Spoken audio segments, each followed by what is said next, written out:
नमस्कार दोस्तों, स्वागत है आपका हमारे चैनल पर। पहले एपिसोड में ये बताया गया कि हमारे जितने भी ग्रंथ हैं, वह केवल एक बात की व्याख्या करते हैं और वह एक बात ही सत्य है और वह सत्य ही ईश्वर है। इस एपिसोड में हम जानेंगे कि सत्य का मनन यानी ईश्वर का मनन कैसे होता है और कैसे हम खुली आंखों से ईश्वर के प्रकाश रूप के दर्शन कर सकते हैं। यही गुरु है। मानना है, मानेंगे प्रभु की बात को तो लाभ होगा। और अगर प्रभु के अलावा किसी भी और बात को मान लिया तो उसका फायदा तो छोड़ दो, नुकसान होगा। ये याद रखना। एक तरफ सब संत महात्माओं को खड़ा कर लो, सारे जितने भी, एक तरफ प्रभु को खड़ा कर दो, तो इन दोनों में से कौन बड़ा है? आप कहेंगे प्रभु बड़े हैं। कहने में तो कहती हूं प्रभु बड़े हैं। जो प्रभु बड़े हैं, प्रभु इनसे ऊपर हैं, तो फिर आप प्रभु की पीछे तो नहीं जाते। कहते हैं ना, उस तरफ जाते नहीं, जाते उन्हों के पास हो जो उसको नीचा कहते हो, उनके पीछे जाते हो। जिसको बड़ा कहते हो उसके पीछे नहीं जाते। जो छोटे हैं प्रभु से उनकी बातें मानते हो, जो प्रभु बड़े हैं उनसे उनकी बातें नहीं मानते। कैसा मानना है ये? क्या ये मनन सफल होगा? नहीं हुआ है मनन सफल इसी कारण से। बनाते उसको बड़ा हो, बातें मानते दूसरों की हो। आप सोचते हो कि संतों महात्माओं की बातें ईश्वरीय बातें हैं। नहीं, संतों महात्माओं की बातें ईश्वरीय नहीं है। संतों महात्माओं की बातें उनकी अपनी हैं, उनकी अपनी वाणी है, उनके अपने कथन है, उनका अपना ज्ञान है। उनके पास ईश्वरीय ज्ञान नहीं है। यकीन करो कि अगर ईश्वरीय ज्ञान होता वो खुद भी दर्शन करते और औरों को भी दर्शन कराते। हमारे जीवन में आने का मकसद एक ही है, प्रभु की प्राप्ति। और अगर प्रभु की प्राप्ति नहीं हुई तो समझ लेना कि आपने जो भक्ति की है वो प्रभु को पाने के काबिल नहीं थी। इसीलिए वो भक्ति आपको प्रभु से मिला नहीं सकी। आप कहेंगे बड़ी नई बात सुनी है। हम तो संतों महात्माओं को ये मानते आए हैं कि उनके पास प्रभु की वाणी है। याद रखना, ग्रंथों में ये लिखा है इसके बारे में कि ब्रह्म ज्ञानी खुद परमेश्वर। इस लिहाज से, इस श्लोक के हिसाब से अनुसार, अगर ब्रह्म ज्ञान खुद ईश्वर है, अगर ब्रह्म ज्ञानी यानी ब्रह्म ज्ञान देने वाला अगर ईश्वर है, तो संत महात्मा कैसे हो सकते हैं? फिर तो वाणी झूठी हो जाएगी। अगर आप कहोगे जी संत महात्माओं के पास वो ईश्वर की वाणी है। ग्रंथ कहते हैं कि ईश्वर की वाणी केवल ईश्वर के पास है। ये बातें नहीं समझे हम लोग, तभी गुमराह हुए हैं। अगर ये बातें समझ जाते तो हम गुमराह नहीं होते। हम हर हालत में प्रभु के चरणों में रहते, प्रभु के साथ रहते, प्रभु की छतर छाया में रहते।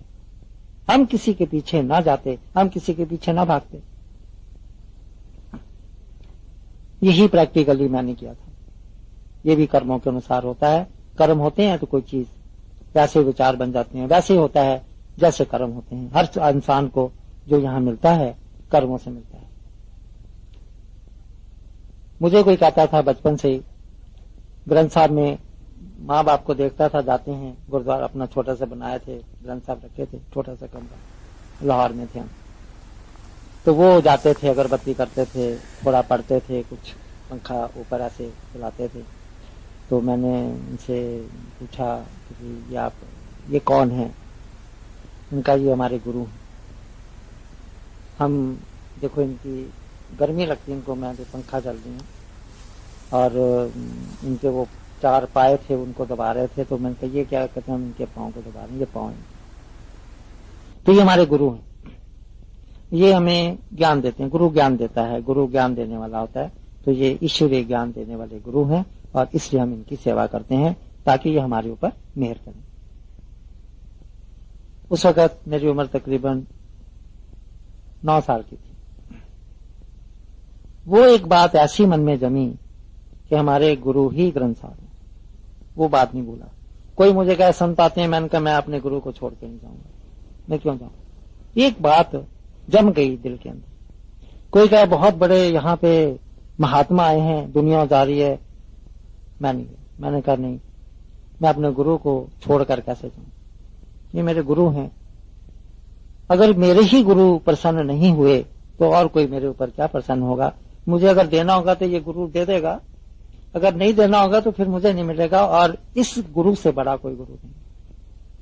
ये सब बाद में है, सबसे बड़ा गुरु यही हम, ये हमारे गुरु। वही माता जी की बात कि ये गुरु हैं तो गुरु को कैसे त्याग? अगर मैं गुरु छोड़कर घर में किसी और के पीछे जाऊं तो बहुत बड़ा पाप, बहुत बड़ा पाप है। आप सोचते हैं कि ये किताब है, आपने इसको किताब माना, पवित्र किताब माना, मैंने इसको किताब नहीं माना, मैंने इसको गुरु माना। बड़ा फर्क है इन दो विचारों। किताब अगर मैं मान लेता तो मुझे इतना फर्क नहीं पड़ता जाने में, किताब है ना, कोई बात नहीं, गुरु कह दिया तो मैं। और ये किताब कैसे बोलेगी? अगर मैं सोच लेता किताब का मुंह नहीं है, ये गुरु तो हैं लेकिन बिन मुख के हैं, तो ये मुझे कैसे ज्ञान देंगे? उनके तो मुख लगे हैं, वो तो मुख से बोलकर ज्ञान देंगे, ये कैसे देंगे? फिर मुझे वो बात, वो याद आया मंत्र, आज्ञा भय अकाल की तभी चलायो पंथ, सब सिखन को हुक्म है गुरु मान्यो ग्रंथ। गुरु ग्रंथ जी मान्यो प्रगट गुना की थे, प्रगट गुना की थे, जाका हृदय शुद्ध है गो शब्द में। ये शब्द जिसका हृदय शुद्ध है उसके लिए। शुद्ध क्या मतलब?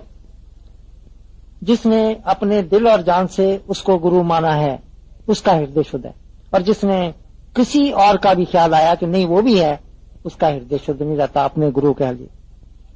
गुरु का पूरा विश्वास, गुरु के लिए पूरी श्रद्धा जब होती है ना, वो हृदय पवित्र हो जाता है।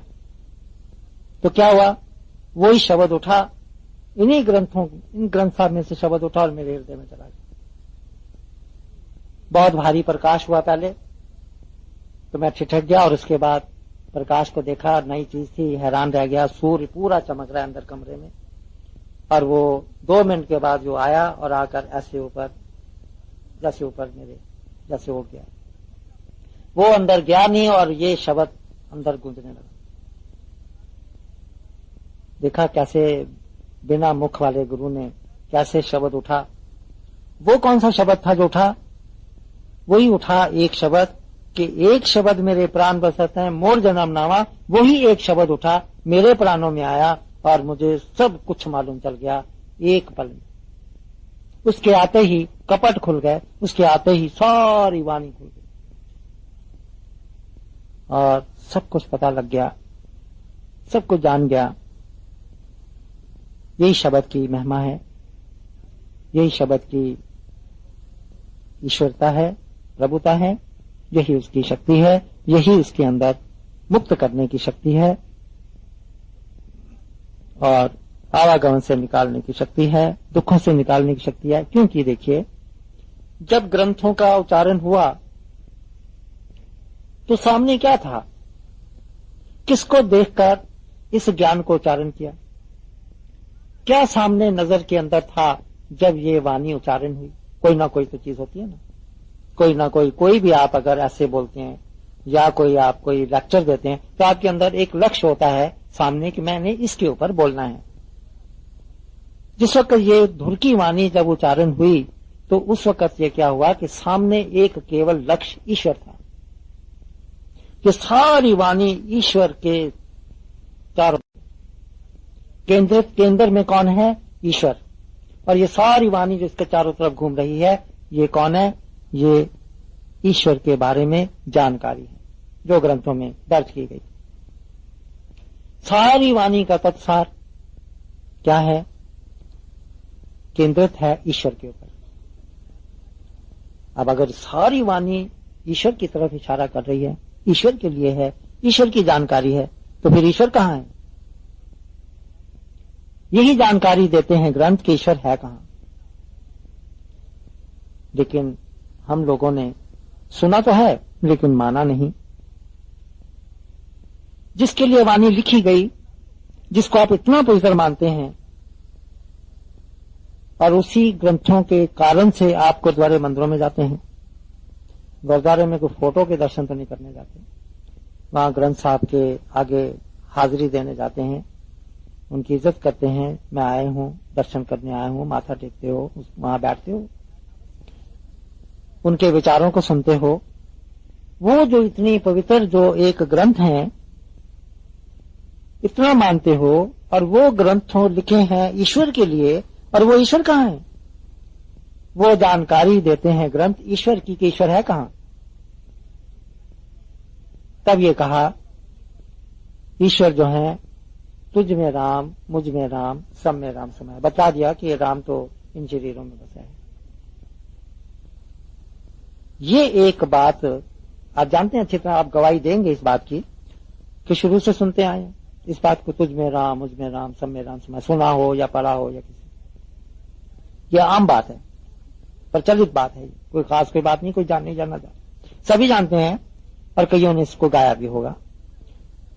लेकिन क्या इतने लोग आए और इतने लोगों ने सुना, और सुनकर वो मर खप गए, फिर पैदा हुए, कितने आए कितने चले गए, कितने ये बात सुनी।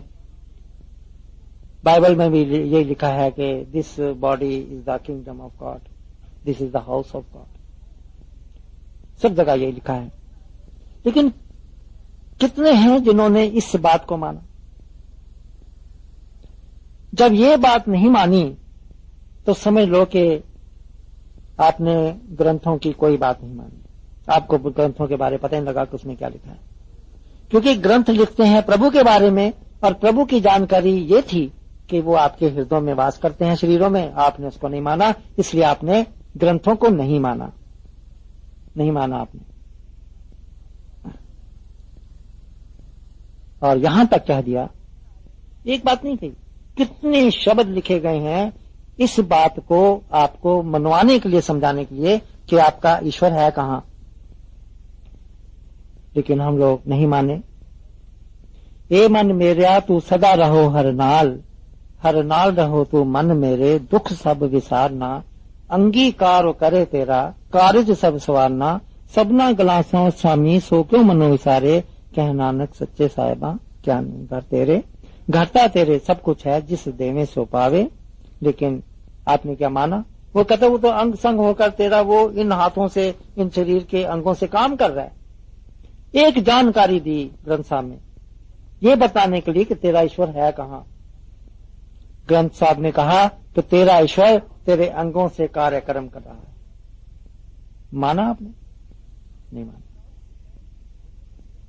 प्रभु ने आपको एक बात समझाने की कोशिश की, आपने उसको मानने से इनकार किया, आप नहीं मान सके। सोच लीजिए कितना मुश्किल है इस वाणी को, एक शब्द को भी स्वीकार करना, मानना। नहीं माने आप। अगर मान लेते इसी बात को कि हे मेरे मन, तू सदा हरि के साथ रह। सवाल किया कैसे रहूं? क्या तो दिया आपने हरि के साथ, हे मन मेरे तू सदा रहो हर नाल। ये तो क्या दिया, हरि के साथ रह, पर कैसे रहूं? आगे बताया उन्होंने कैसे रहूं। इस बात को मानकर तू हरि से जुड़ जाएगा कि वो तेरे अंगों से काम कर रहा है, अंगीकारो करे तेरा। ये सवाल के जवाब हैं। पहले सवाल है, फिर उसका जवाब दिया है। कैसे प्रभु से जुड़ूं? जब तू ये मानने लगेगा कि वो तेरे अंगों से जो काम हो रहा है वो प्रभु ही कर रहे हैं, अंगीकारो करे तेरा, वो अंगों से तेरे काम कर रहा है। और क्या कर रहा है? कार्य सब संवारना। ये कार्य संवरेंगे तब जब तू हरि की करनी मानेगा, तो हरि के साथ जुड़ा भी रहेगा और तेरे कार्यक्रम भी सिद्ध होंगे। अंगीकारो करे तेरा, कार्य सब संवारना, सबना गला समझ समझ। क्यों? सारे कार्य कैसे ठीक कर लेगा? कोई ना कोई बिगड़ भी जाएंगे, क्यों नहीं? क्योंकि वो हर कार्यक्रम में करने में पूर्ण है, पूर्ण है वो। ये कभी नहीं हो सकता कि वो काम करे और बिगड़ जाए, या 99% हो। 100% परफेक्ट है वो, और परफेक्ट काम करता है। कोई आपको शिकायत नहीं कभी होगी कि कोई कमी कर दी है उसने आपके काम में। सबना गला समर्थ, पूर्ण है, समर्थ है। सबना गला स्वामी सो क्यों मनो इशारे है मन, फिर क्यों नहीं तू इन बातों को स्वीकार करता, क्यों नहीं करता? कोई कारण तो नजर नहीं आता स्वीकार ना करने का। तेरे काम भी करेगा, तेरे काम भी सवारेगा, फिर उसके घर में सब कुछ है जो ये सब कुछ तुम्हें हमने बतलाया है, फिर भी तू इन बातों को स्वीकार नहीं करता, क्यों नहीं करता? कोई कारण है, कोई नुकसान होता है, कोई घाटा पड़ जाता है, कुछ मांग वो लेता है तो आप डरते हो, नहीं मानते हो। ये बात नहीं समझ ही नहीं आई। इसके अगले भाग में हम जानेंगे कि सत्संग क्या होता है और उसका क्या लाभ है।